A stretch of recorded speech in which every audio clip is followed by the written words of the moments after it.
So, isa din po ako sa mga nagsisimulang magnegosyo at hindi naman sobrang laki yung kita natin. Minsan Pasko din, minsan hindi. Pero sige lang, kaya naton eh, di ba? So, ayan, sabay-sabay tayong magnegosyo, sabay-sabay natin matutunan kasi hindi din ako expert. So, sa mga negosyante na makikilala natin, dito marami tayong matutunan.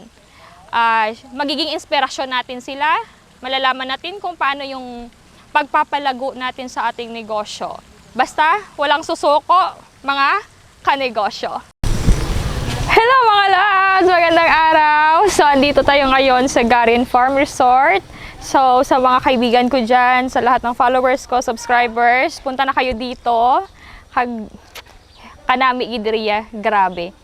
Kanami, pero wala pa ako pasulod. Mabalaan ta na karoon kung ano kanami. Mayari di sila subong sa 14 hectares area. Ayan, lalong-lalo na sa darating na Holy Week, ito po yung perfect place para sa inyong pilgrimage.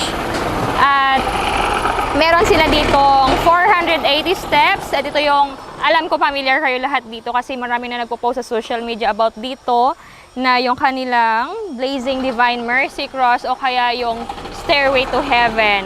At sa farm na ito, makikita natin dito iba't ibang halaman, prutas, mga hayop andyan po. Kaya ikaw tinatatin. Tara!